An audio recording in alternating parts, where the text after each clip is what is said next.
Hi friends, మీకు ఈ video నచ్చితే లైక్ చేయండి, సబ్స్క్రైబ్ చేయండి. నక్షత్ర కాఫీ షాప్లో ఫ్రెండ్స్తో కూర్చొని కాఫీ తాగుతూ ఉంటుంది.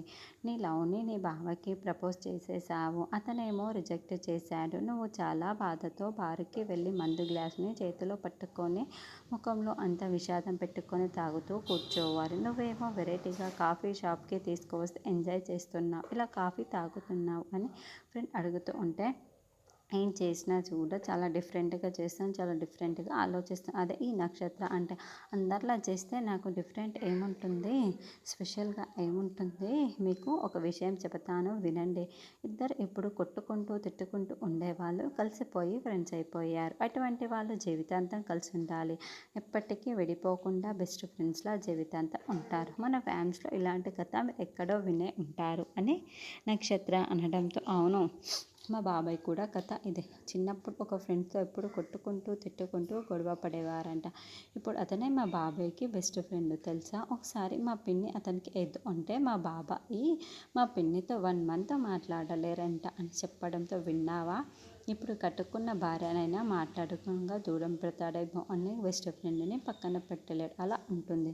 చిన్నప్పుడు గొడవ పడి తర్వాత కలిసిపోయిన వాళ్ళు అంటే అని నక్షత్ర అనడంతో, అయితే ఇప్పుడు ఫస్ట్ రిజెక్ట్ చేశాడు, తర్వాత యాక్సెప్టెన్స్ ఉంటుంది కదా నువ్వు చెప్పబోయేది అని ఇంకొక ఫ్రెండ్ అంటుంది. అవును అని నక్షత్ర చెప్పటంతో, అయితే సరే, నీ హ్యాపీ ఎండ్కి పెళ్ళికే తోటే అయ్యేది కదా, మీ 2 కుటుంబాలకి అస్సలు పడదు, మరి మీ ఇంట్లో వాళ్ళు ఈ పెళ్ళికి ఎలా అంగీకరిస్తారు అని ఫ్రెండ్స్ అడగటంతో, అన్నీ నేనే చెప్పేస్తే మా లవ్లో ఇక కిక్కే ఉంటుంది అని నక్షత్ర ఉంటుంది.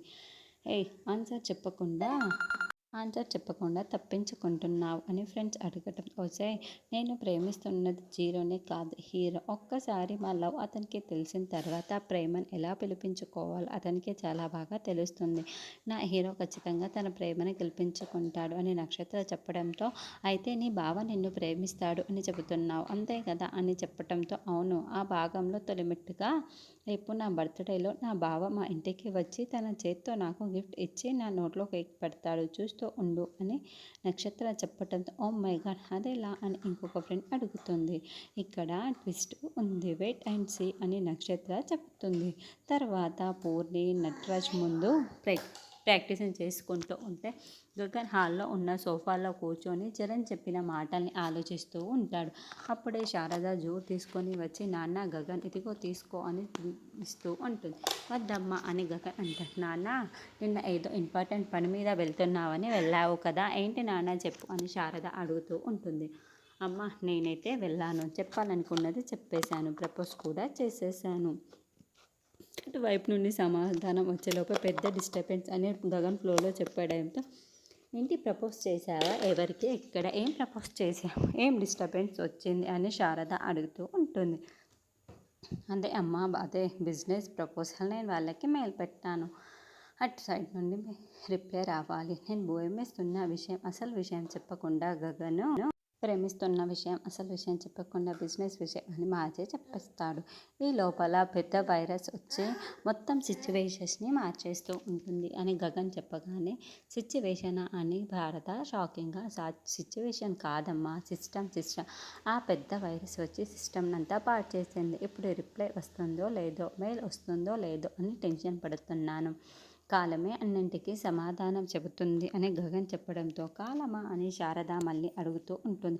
అమ్మా, నువ్వు తప్పుగా వింటున్నావు, కాలం కాదమ్మా, కాలం తమిళ్ మిలియన్ మా ఆఫీస్లో ఉన్నారమ్మా అని గగన్ మార్చి చెబుతూ ఉంటాడు. ఇలాంటి వైరస్ లాంటి అన్నింటినీ కూడా రిప్లై కోసమే వెయిట్ చేయాలి, రిప్లై ఏమొస్తుందో ఏంటో అని గగన్ అంటాడు. ఏమోరా, నీ ఆఫీస్ విషయాలన్నీ నాకేం అర్థమవుతాయి, నాకేమీ అర్థం కాలేదు అని శారద అంటే, సరే అమ్మ, అవన్నీ వదిలేసి ఇంకెత్తికి పూరి ఎక్కడా అని అడగడంతో, డ్యాన్స్ ప్రాక్టీసింగ్ చేస్తుంది అని శారద చెబుతుంది. ఏంటి, పూరి ప్రాక్టీసింగ్ చేస్తుంది అని గగన్ చాలా షాకింగ్గా అడుగుతూ ఉంటే, అవును, భూమి లేకపోయినా కూడా రెగ్యులర్గా ప్రాక్టీసింగ్ చేస్తుంది, అప్పుడప్పుడు బద్ధకం చేస్తుంది. భూమి ఉంటే ప్రతిరోజు అస్సలు మిస్ అవ్వకుండా ప్రాక్టీసింగ్ చేస్తూనే ఉండేది.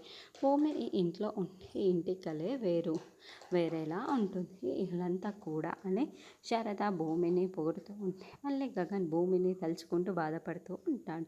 అప్పుడే నక్షత్ర సైలెంట్గా గగన్ వాళ్ళ ఇంటి ముందు ఆపేసి గుమ్మం దగ్గరే వచ్చి లోపలికి తొంగి చూస్తూ ఉంటుంది. శారద గగన్ ఇద్దరు మాట్లాడుకుంటూ ఉంటే పూర్ణి డ్యాన్స్ చేసుకుంటూ ఉంటుంది. అది గమనించిన నక్షత్ర కారు దగ్గరికి వెళ్తుంది. ఇక శారద నాన్న గగన్ ఏదో ఒకటి చేసి భూమిని ఇంటికి తీసుకురావచ్చు కదా అని శారద అడుగుతూ ఉంటుంది. అదే ఎలా తీసుకురావాలో నాకు కూడా అర్థం కావటం లేదమ్మా, నేను కూడా అదే ప్రయత్నంలో ఉన్నాను. ఏదో ఒకటి చేసి భూమిని తీసుకొస్తాను అని గగన్ చాలా కాన్ఫిడెన్స్గా చెబుతాడు. నక్షత్ర ఒక రబ్బర్ పాము తీసుకుని వచ్చి పూరి పైన వేయగా అమ్మో పాము పాము అంటూ పూరి అరుస్తూ ఉంటుంది. ఈ లోపల గగన్ శారద ఇద్దరు బయటికి